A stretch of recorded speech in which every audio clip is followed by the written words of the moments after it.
They say curiosity killed the cat, but in my neighborhood, it nearly killed Karen's reputation. Imagine waking up before sunrise, peeking out your window, and catching your HOA president in a bathrobe, stealing letters, sting operation that left her in handcuffs. Before we dive in, comment which country you're watching from. Let's see how far this story travels. It all started at 5:30 a.m. straight out of your mailbox. That's the exact nightmare I found myself in. And it spiraled into a federal, chalked it up to bad luck or a sloppy postal route. But the pattern was too sharp, too consistent, and I started to wonder if someone was deliberately tampering with my mailbox. So one morning, I had been noticing strange gaps in my mail for weeks. Utility bills arriving late, a birthday card from my sister never showing up. Even the IRS claimed a form had been delivered that I never saw. At first, I brewed a mug of coffee, sat near the window, and waited. Sure enough, just as the sun was breaking the horizon, I spotted a shadow moving down my driveway. At first, I thought it was some random porch pirate, but then I saw it. Karen, my HOA president. Lavender bathrobe tied around her waist, slippers scraping softly against the concrete. She strutted right up to my mailbox like she owned it, yanked it open, and flipped through my mail with practiced ease. I nearly spit out my coffee. Karen?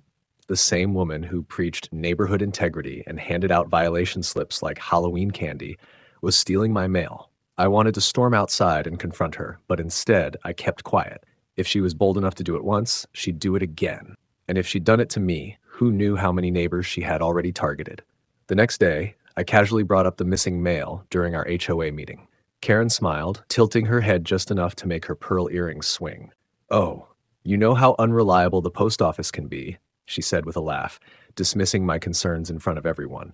But something in her tone told me she wasn't laughing at the post office. She was laughing at me. That's when I decided this wasn't just a neighborly squabble anymore.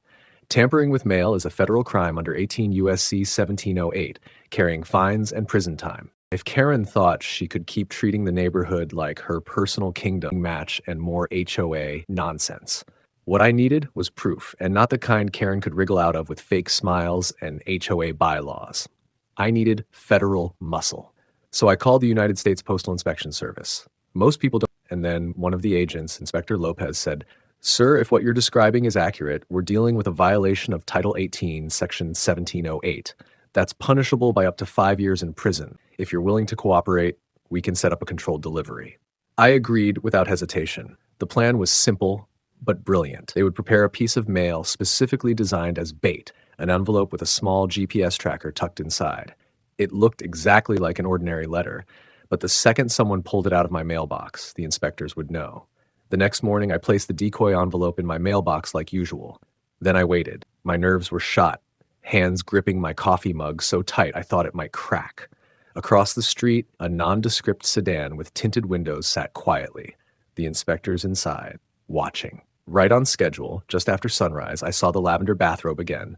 Karen. She walked briskly, head held high like she was out for a morning stroll, except instead of waving at neighbors, she made a beeline for my mailbox. With no hesitation, she pulled it open, slipped the decoy letter into her robe pocket, and sauntered off as if nothing had happened. Not 30 seconds later, Inspector Lopez's radio crackled. "Tracker's moving. Subject heading northbound."